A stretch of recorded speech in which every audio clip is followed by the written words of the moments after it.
Why we agree with flat earthers, maybe. Or, a plane is a flat two-dimensional surface. Or, Jordan Peterson, Brett Weinstein and a flat earther walk into Zizek.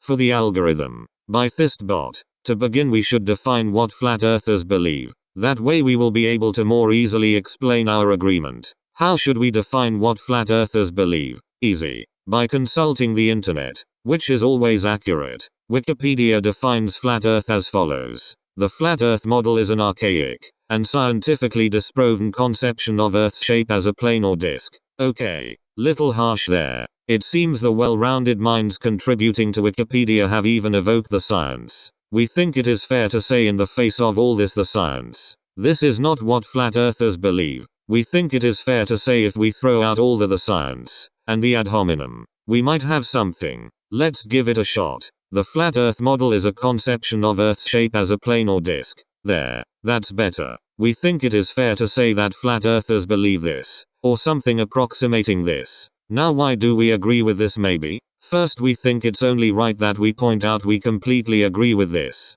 At least in terms of it being spiritually true, normatively true, metaphysically true, subjectively true, metaphorically true. Jordan Peterson and Brett Weinstein. But they have different meanings. Metaphorically true. And so on and so on. Zizek.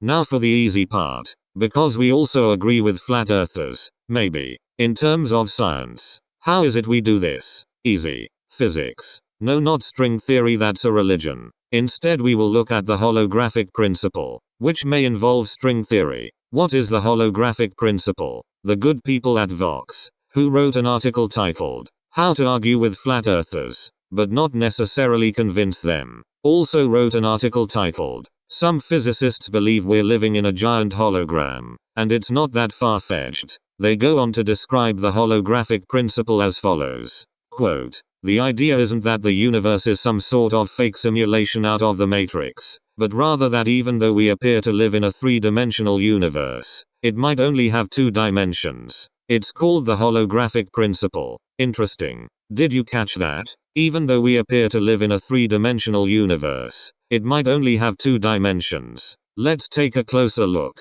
It might only have two dimensions. Let's beat the dead horse, which is also flat maybe. Two dimensions. We think we got our point across even before we beat the dead flat maybe horse. The Earth might be flat.